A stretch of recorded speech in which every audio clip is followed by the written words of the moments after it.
Once again, welcome back to your class of grammar. We'll go ahead with the explanation of non-verbal data, which you have already done in your first year, where you have to draw these diagrams after getting a comprehension of the passage. One para would be given to you, if you remember. Then after reading that para, you have to, according to the instructions, you have to represent it in a non-verbal data, or information should be transferred into a diagram. This you have already drawn. Now this time you have to get an idea of how what is there in this diagrams: pie chart, bar diagram, table, flow chart and tree diagram. If I am not wrong, in first year you have either drawn pie chart or table more. Tree diagram was, some of you would have drawn mostly, otherwise many of the students would like to go for writing the paragraphs. They feel like better to interpret the diagrams. Now this time also you have to interpret the diagram, and instead of writing a para, you have to answer the questions given after the diagram. Now for your convenience, I have drawn this one to understand, make you clear how the diagrams could be, and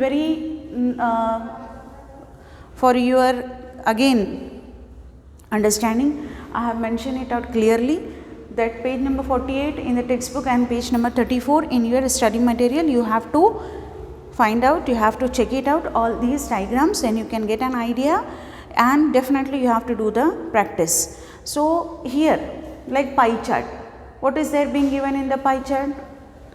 1 point, from 1 point it is going into diverse directions, and overall pie means what?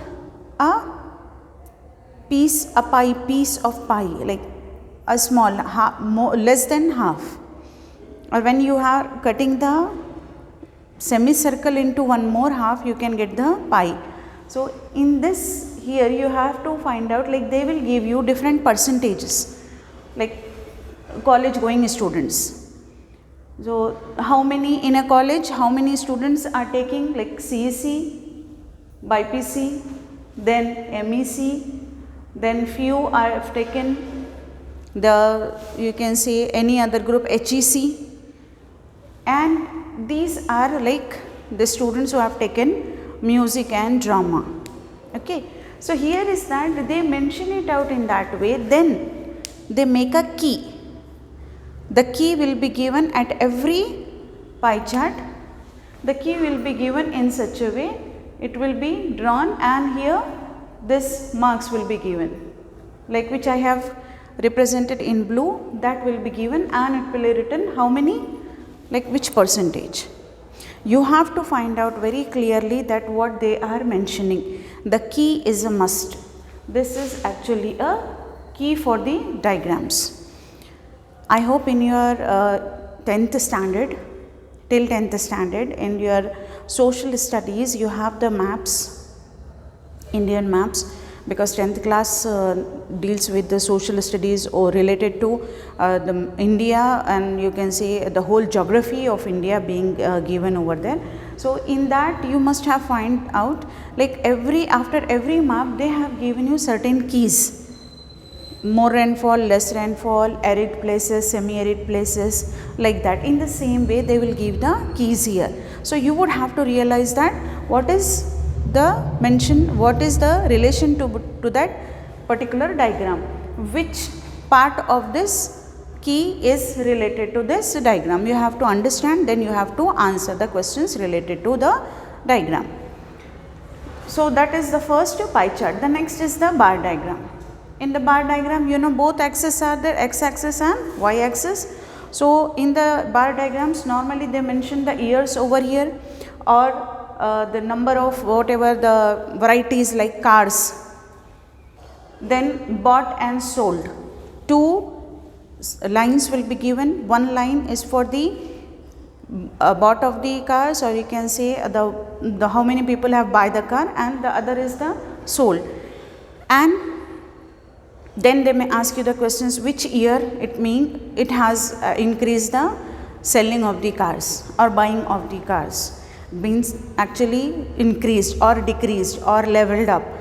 And again with this they will give you one key.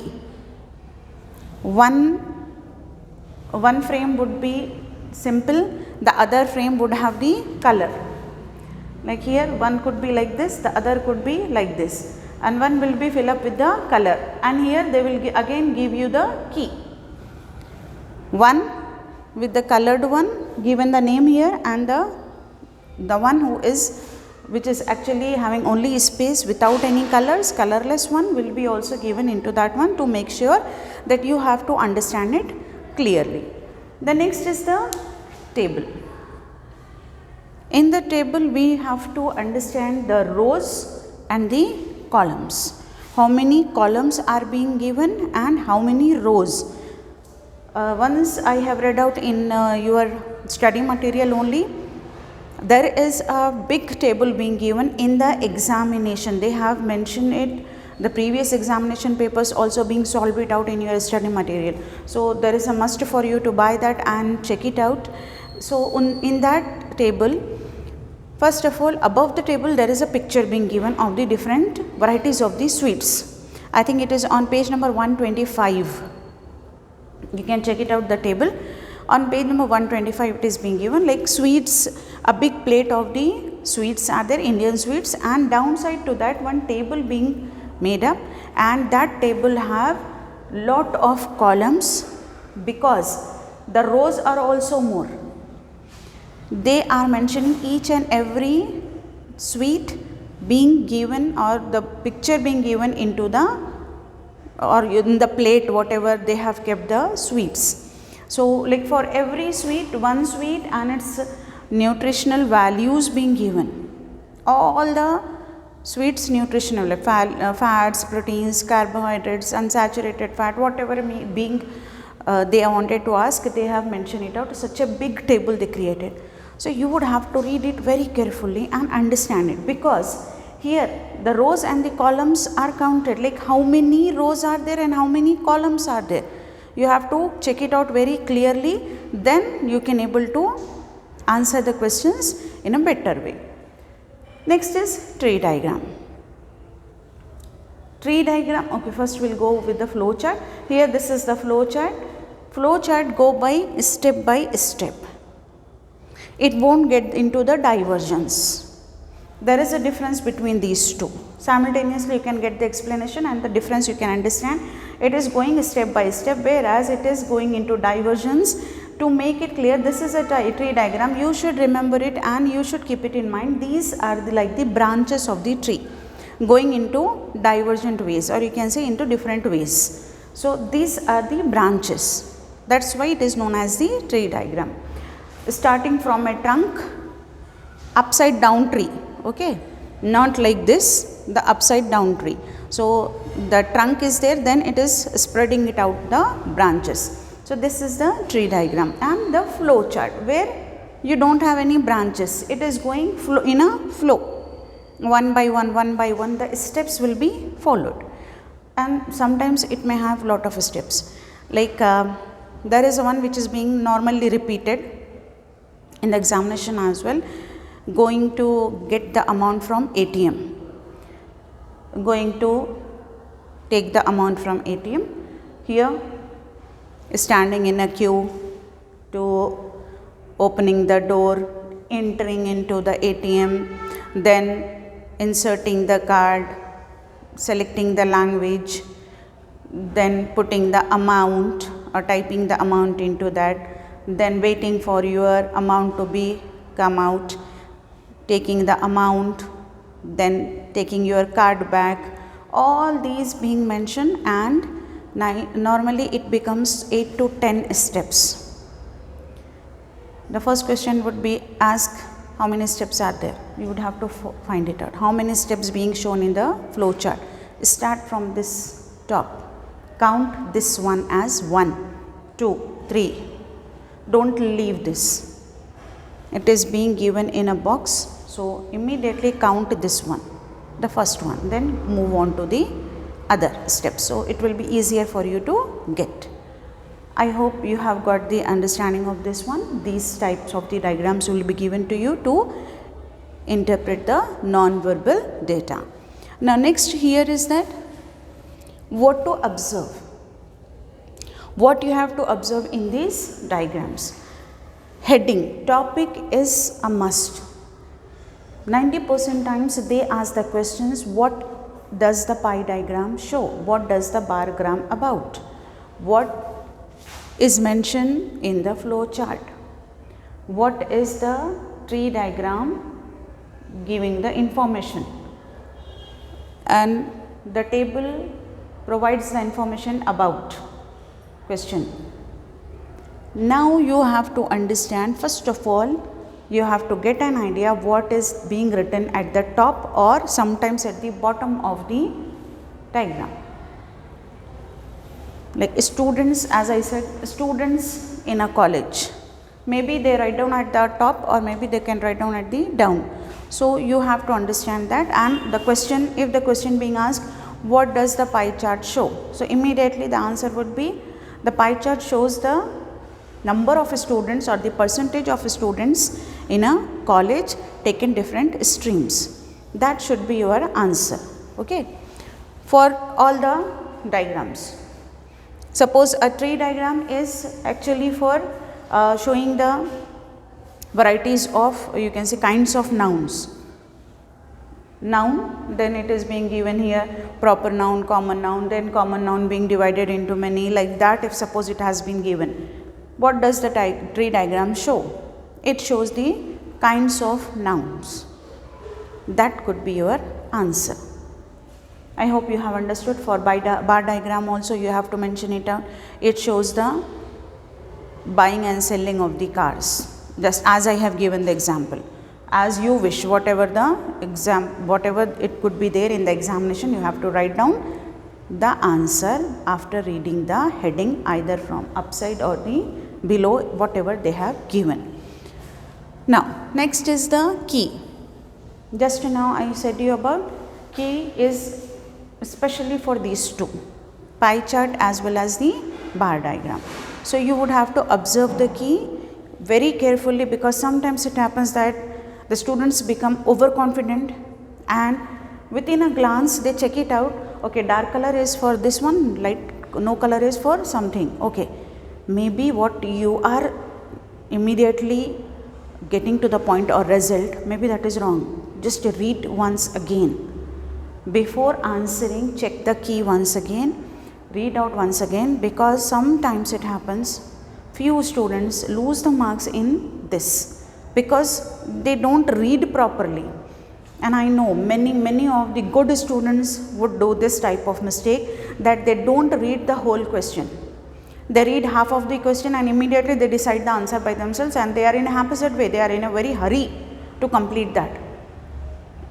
Sometimes there is a need to be hurry, but use your senses properly. Don't make a mistake in your haphazard ways, so you can lose your marks. So be careful while you are observing these keys. And columns and rows, just now I said that you have to check the columns and rows, especially in the table. Next are the steps for the flow chart. Steps are being like how many steps are there, what they are mentioning, you have to remember. And this is for tree diagram. I hope you have understood. Heading for all, key for pie and bar, columns and rows for table, steps for flow chart, and branches for tree diagram.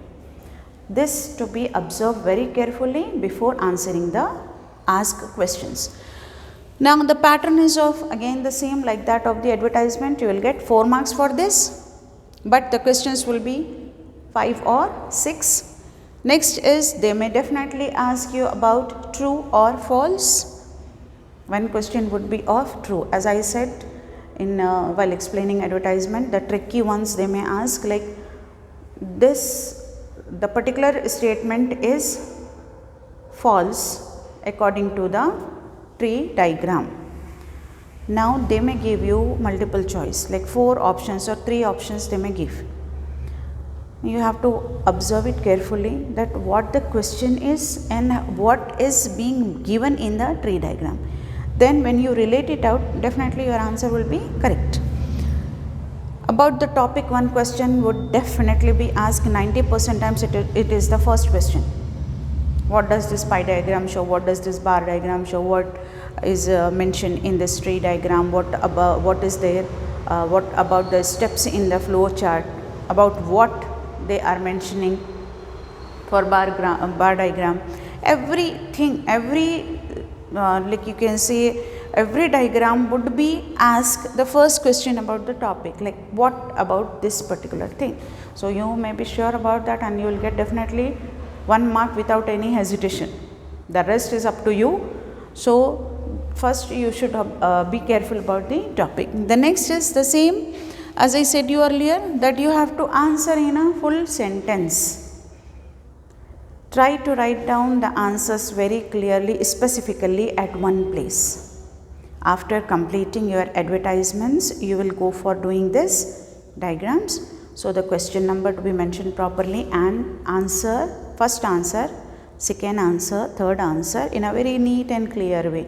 I have seen some of the papers in the final examination. The students make the rows and the columns, and they write down advertisement here, then they make a column, then they go ahead for writing this one your diagrams, then they'll go for another answers, then comprehensions, everything they mixed up. Presentable paper should be counted. So when you are writing, the paper should be very good. The presentation is most important fact, like you have to keep it in mind. The presentation should be good. So how you are writing, and as you know that the rolling paper is there, lines are there. So it is easier for you to write down. That's not a big deal. Don't leave the lines, but make it very neat and clear appearance. So with this, I hope you have got an idea all these what I want to explain it to you. Non-verbal data, the types of non-verbal data and how they can get represented, and what are the things you have to observe, and what is the pattern to be asked. So I hope you will do the practice. As I said, page number 125 is there, especially for nutritional value, and like a big table. And from the textbook and the study material, refer these pages, so you can get an idea. Like it is not on a single paper, it is on pages. And more practice obviously make you much perfect, and you can do better during the examination.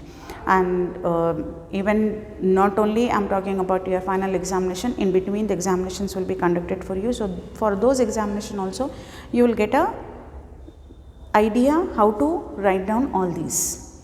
So in the next class, we will meet with the explanation of the other grammar item. By the time, take care, have a nice day.